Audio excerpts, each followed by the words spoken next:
everybody. I know you weren't expecting to see me hear from me on a Friday.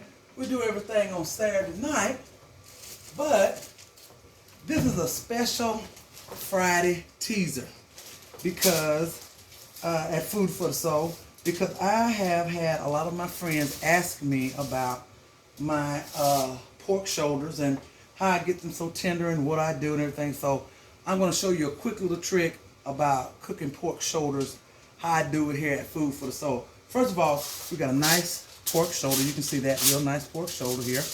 And what we're going to do is, when I'm cooking this in the oven, when I do my pork shoulders, I always do a special rub. Believe it or not, I have a special rub that I use. Herbs and stuff mixed up in here. And this is what I do. I'm going to take this, put it all on top of my pork shoulder here, and we're going to rub it down, slap it up. We're going to put it all over on it. We're going to give them a good bath in it. Dry rub. I always use dry rub when I'm barbecuing, although this one's not going in on the grill. This one's going in the oven. And I'm going to show you a little trick about this in just a few minutes, how I like to cook this. That has served me well through the years because my darling mother taught me this little trick about cooking these pork shoulders. Not just the pork shoulders, but any kind of meat that I'm going to do in the oven. I always do this to keep your meat. Because I have friends say, well, you know what? My chicken, it's nice and it's nice on the outside. Looks wonderful. The skin is beautiful and everything. But sometimes, y'all, ladies, you know what I'm talking about. Men too, you know what I'm talking about. Sometimes, that's beautiful on the outside, but in the inside, it drives, my mama said, it drives a powerhouse. Make you think you're in the Sahara Desert somewhere. It's so dry. So I got something for that. So I'm going to flip this over. Usually people don't like to put seasoning on the bottom. I put it all over this joker. Oh yeah. Just rub it all up in there. Gonna make it happen. You can see I already have it on aluminum foil, so there's not going to be no waste around here. Everything gets a little bit of that dry rub rubbed all into it. See how we're doing that? See that? It's beautiful pork roast. That pork shoulder. We're going to get him. I like to get up in them little crevices. You got to get all up in there. Get up in them crevices so the flavor goes all the way through that bad boy. Oh yeah, just rub them down good. Gonna get all up in there. All that dry rub up in there on it. And then I'm going to show you what we're going to do now. We got them all up in there. Everywhere. I think we got them pretty good. I'm going to flip him over.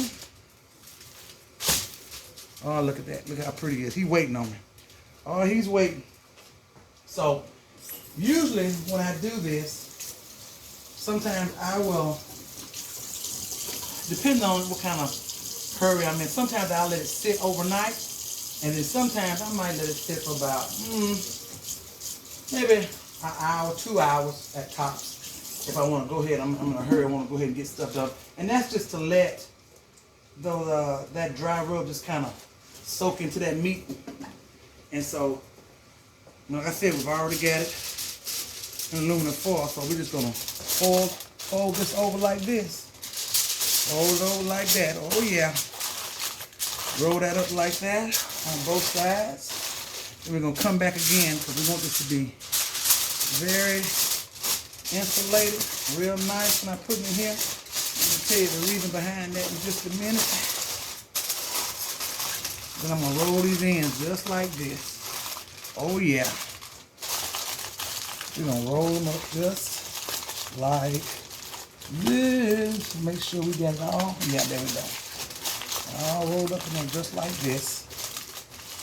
Now, we are going to let that sit and just kind of self-marinate for about, we're going to give it about 2 hours. So, what I want you to do, don't go anywhere because I'll be back and I'm going to show you what we're going to do next with that. What I'm going to do in the oven with that, and what kind of pan I use to help keep this really juicy. So don't go away. Okay, we're back. We've let this sit for right about 2 hours. So now it's time to put this bad boy in the oven. So here's what we're gonna do. This is what we're gonna do. Take a look what I've done here. I've taken just a regular old pan, nothing special. Pan that your mom and your grandmom used to have. Then we're gonna take another, like a little rack, and sit it down in this pan, kind of make it fit in there, just like that, okay? Take my meat and sit it on top of this. Nothing, and this is the reason why I do this. It never really touches the bottom of the pan where all that heat's gonna be. And this pan kind of has holes in it where the heat can come up, but it's never really, the meat is never really sitting in the very bottom of this pan. And the reason being because now what we're going to do, we're gonna fill the pan with water. Yes, I said water. Basically, this is what I do with a lot of mine. When I'm doing baked chicken, and just like I'm doing this shoulder, I cook it like this because what happens is, it's basically steam cooking inside of its own juices. That's why I have it wrapped so tight in aluminum foil, because what happens is, it basically cooks itself in its own juices, and when you take this thing apart and start cutting into it, oh my Lord, the juices just flow. Tender, juicy, never sticking, never dry. Worst thing in the world to have a piece of dry meat, about to choke the mess out of you. But this, it never does. It never does. And like I said, I do this with a lot of the food that I cook. Whether I'm doing pork chops in the oven, whether I'm doing baked chicken in the oven, I do it the same way. So we're putting this water in here, and basically it's going to steam cook itself. Now, usually what I do is I put this on right about 480, about 2.5 hours. Just depends on how, also it's going to depend on how big your roast is. How big your shoulder is. So I say about 2.5 hours. And just let it do its thing, cooking its own juice, because the end result is going to be wonderful. And so we're just going to fill this up with water, almost to the brim. And if you've never done it like this before, try it. I promise you, you're not going to be disappointed. You are not going to be disappointed. Like I said again, it doesn't matter what type of meat. It makes your meat stay so juicy and tender. Oh my goodness. I have cooked this kind of type of pork shoulder before, and I have sliced off of it and had French green beans with the potatoes and have some rice pilaf. And people used to look at me and say, oh my God, I thought this was prime rib. It was so tender and delicious. Oh yeah, but it's not. So I think you're gonna like this if you try this. I'm gonna put one more thing of water in here. That's a lot of water, yeah, because it's gonna be doing some serious cooking in the oven. All right, so I think that is gonna hold us right there. And we're gonna I'm gonna put this in the oven for about 2.5 hours on 480. And when I take it out, I'm going to slice it so you can see how juicy and tender it is. And then I'm going to plate this wonderful dish so you can take a look at it. So just call this my Friday teaser, my quick Friday teaser. So don't go away. We'll be back in about 2.5 hours.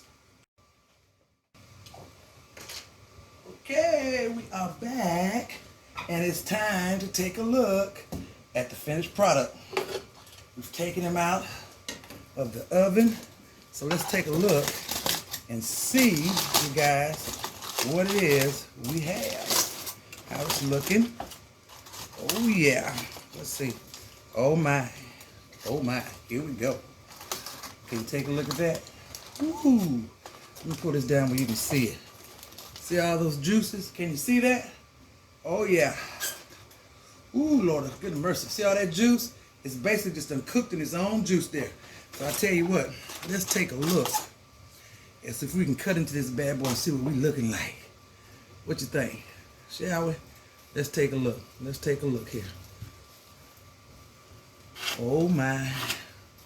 Oh my. Can you see that?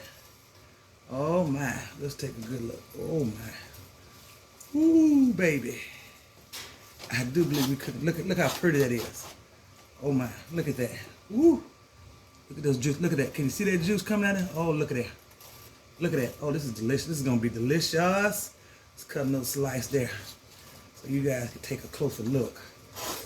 What's happening here in the kitchen? Oh my. Oh, this is just beautiful. Woo. Oh gosh. That is gorgeous. It's gonna taste even better. Let me see if I can put it down here where you can see it a little bit closer. Oh, look at that. Isn't that gorgeous? Let's see if we can cut a little piece here. Cut me off a little piece here. See what we're tasting like. Oh my. Oh yeah. Oh goodness. Look at that. Oh yeah.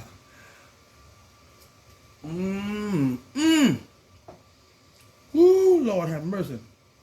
Jesus, take the wheel. Oh, you guys, this is delicious. Look at that. Just truly, Oh, the flavor. All the way through. Look how juicy that is. Oh gosh. Awesome. Right there in its own juices. Oh my goodness. You guys, you've got to do this. This is off the chain. Delicious. Anyway, this was just my little, how I call it, Friday teaser. Just before we hit our show Saturday night, 8 o'clock live on my channel on Facebook. Facebook with Chef V, Food for the Soul. And if you miss it Saturday night at 8 o'clock, you can catch the rebroadcast the following day on my YouTube channel and on my Facebook page. So thank you for hanging out. Oh God, that's delicious looking. Thank you for hanging out. And I'll catch you next time. Everybody stay safe. Can't wait to see you.